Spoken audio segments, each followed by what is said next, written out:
Hi, Joseph. Hi, Torsten. I'm really happy that you're here. Thanks. In Hamburg at Yeah. the OSD.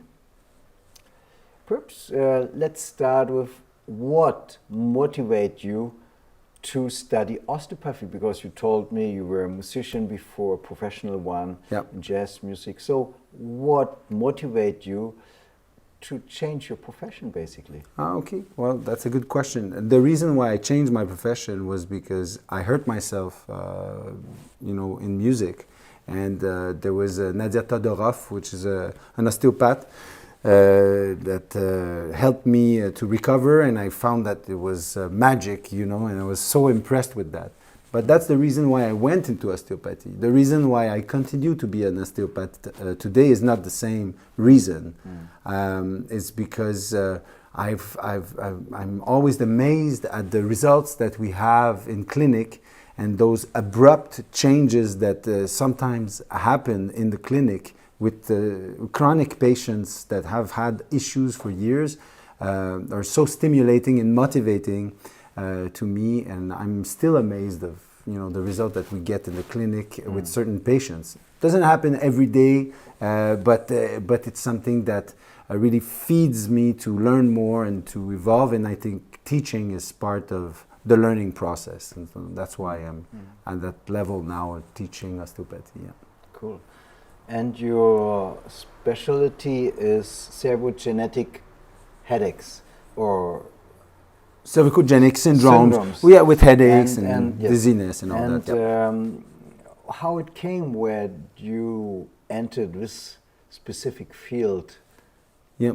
Well, I have many different diplomas. I was a musician, but also a physical education teacher. I have an undergrad also in that field. And one of my teachers was a kinesiologist working in rehabilitation. And at the very beginning of my study in osteopathy, he wanted me to collaborate with a neuropsychologist with the concussion patient. And so I started to work with concussed patients already in 2009, already in an interdisciplinary team. So those complex patients, at the time in 2009, I don't know if you remember, Torsten, but post-concussive syndrome and all that wasn't very fashionable. And we were already looking at the different profiles of the syndromes, and we were already working with the kinesiologists, neuropsychologists, osteopaths together. And so I had a very specific experience early on in my training as an osteopath. I wasn't even graduated from osteopathy, that I was already in the field. And eventually the head of the ENT Hospitaler Center had some patients that I treated, and he saw the results and called me. So it's been more than a decade that I work in a very specialized expertise group of health practitioners, or different physiotherapists and medical doctors, ENTs, neurologists and all that, for patients that have issues that arise from the neurological subunit of the neck. So tinnitus, headache, dizziness, and a lot of different symptoms that mimic dangerous pathologies, but in the end it's a somatic problem, or a problem in the neck. Yeah, I can see. I mean, cervicogenetic syndrome is really a complex, let's say, disease, or patients suffer a lot. And how you would consider your, it's subjective question, but how you would consider your treatment success in a way? Well, in 10 years, we've had at the clinic around 15,000 osteopathic care. And so in my country, osteopathy is not yet regulated. You come from Canada. I'm in Canada, in Montreal, in the French part of Canada.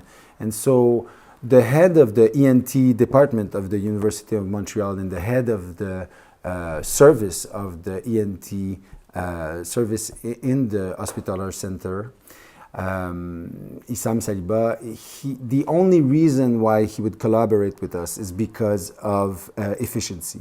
He's not interested in the philosophy, in the theory. He is a very pragmatic man, and he didn't have success with those type of patients before working with osteopath. So we have a team of 5 osteopaths in the clinic, where he's a medical director, and we collaborate. He's a co-director of mine in my PhD at the Faculty of Medicine, and we have developed fall prevention programs for the elderly also. So we have a wide range of interventions that we put into place to help patients that haven't found help in the standard care. So we are, as a complementary approach to standard care, osteopathy works very well in the interdisciplinary team. Yeah, I can see your workshop is extraordinary. What you would expect a participant can learn from you in the workshop about cervical genetic syndrome? Yeah, well, I think the participants, the objectives of the course are you know, a little bit of know-how. So to have a different approach in osteopathy, because the patients are complex, they've seen a lot of other osteopaths, so we have to do something different to get different results. So a new approach, it's called the advanced volumetric approach, which encompasses the whole body with also specific aspects to the neck, but also encompassing this whole body experience for the patient. So first of all, could you explain your approach a little bit more, that people understand what it means? So their full body technique approach involving the collaboration of the patient with breathing and also with a lot of body awareness and to work in a structural way, and also with their attention and their surprise them with something that is very interesting. I like this very much, because this is a big difference in normal osteopathic approaches, and this is also one of the bases in psychosomatic osteopathy, where the patient is an active part, because selective focus awareness brings a big impact in the changes of physiology and competence and co-regulation in the patient. Yes, I do agree with you. I think of the patient as a collaborator in the therapy. He's not a passive object upon which we have an intervention. We collaborate and that. So I think one of the aspects is the know-how and to do this approach. One other aspect is also some knowledge to do patient education about the different aspects that are also going to aggravate the condition, whereas belief and behavior and things like that, catastrophizing, hypervigilancy and all those aspects. But could you stay a little bit longer on what it means, your specific OMT approach, to where we get a more precise understanding of what it means? Okay, so basically what we're doing is we're trying to have a global body approach, and we try to have an impact on the relationship of the patient with his own body, his own interoceptive field. So we work with breathing, we work with the different sensorial modalities so that he has more precision. We know that these patients have chronic pain and that their body map or their somatosensory cortices are altered in a way that there is an imprecision measured by different tools. So we can do that also and find out that they need to have more stimulation in the whole body. And not only on the neck, because these patients, they've seen a lot of people and everybody is jumping on their neck, right? And the idea is to make them feel like they're not only a walking neck pain with dizziness and headache, but their whole body, and so certain places in their body are working very well. And so the approach is always taking the whole body of the patient into account when we build up a system, a corrective system.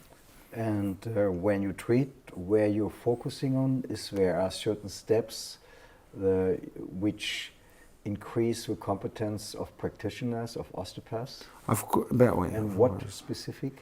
Well, I think that traditional approaches which have had great results, that's how osteopathy we're here today because of that. And we're building upon that in terms of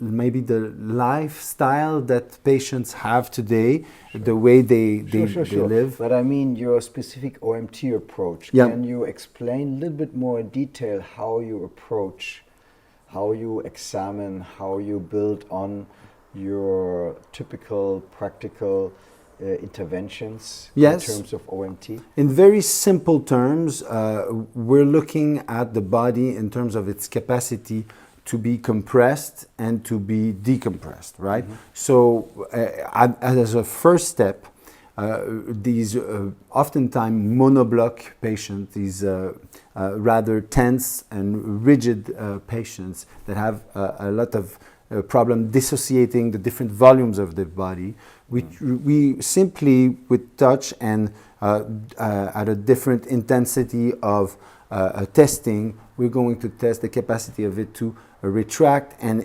expand, and simply pressing the different volumes towards the center of the body and away. And we want to recuperate that as a first step instead of doing a very segmentary or very structural in terms of different structures. We're trying to get the volumes in general of the body, the different volumes of the body, to be able to compress and distract. And we use different approaches, but mainly approaches that use as a drive for the power the patient's own breath and its own inner strength. A little bit like MET would use like muscle strength to push against the therapist. We are taking the patient in a certain way, and it's the inner the breath that we're going to resist, and then we get a better quality of the tissue because the philosophy behind it is that we want the tissue of the patient to be able to express a kind of oozing, woozing movement that facilitate the drainage of the regions and all that. But in the process, we're doing so many things that maybe this is part of the active ingredients, but there is so much more in terms of education and relationship with the patient, giving them a sense of self-efficacy in the collaborative approach, because they need to be moving their body in certain ways to build up tension in the system. So they are also part of the therapy and they're active in what they're doing. Yeah, nice. And I saw it's really impressive. Thank you. Yeah. You felt it. Yeah. First person perspective.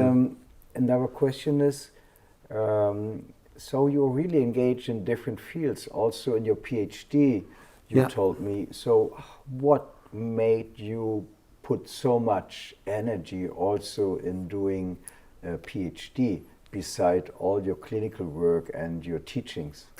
Right. So the research is part, I think, of advancing knowledge and trying to acquire knowledge in a new way in osteopathy.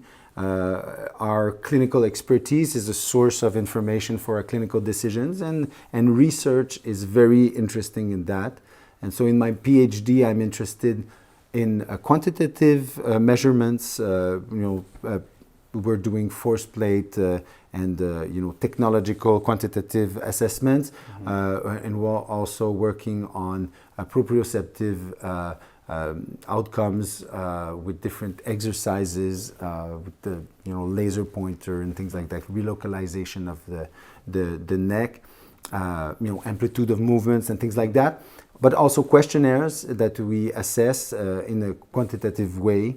And there is also a qualitative component. So I think in rehabilitation science, because the PhD is the Faculty of Medicine in Rehabilitation Science, there is a necessity to talk to the patient. And osteopaths have been doing that for a long time, trying to meet the patient's needs. And what better way to find the patient's needs than to ask them, And in my field, there is no qualitative assessment, so there is no analysis of the lexical content, and so we don't ask questions to the patient. what are their priority, what have been their experience with those complex trajectory of care. I know about this because I've been a clinician for a decade with those patients, you know. And so I think that my PhD is also a way to have the voice in their own words of the patients heard through publications with mixed study, quantitative and qualitative, and that's the goal, to make their voice heard, and that we understand better, because their long trajectory of care comes from a lack of education on the different people that are implicated in the health system. So more people are going to be aware of this type of problem, and the less the trajectory of care is going to be long and things like that. So we want to shorten that and educate the different people invested in rehabilitation. Yeah. Very good. Do we have a last message for the audience you would like to give? Well, I think a very simple one. I mean, when you see patients that have done a lot of different approaches, osteopathic, chiropractic, physiotherapy, and psychology, and surgery, and all of that, and they're not yielding the results that they want. It's very simple. You have to do something different to have a chance to yield different results. And they know that if you do something that is different, they have a chance to have a different result. So this approach is different, and not necessarily better, but surprisingly different. And the patients, that will give hope to the patients and in acquiring a better quality of life. Yeah. Thank you so much, Joseph. Thanks, Torsten.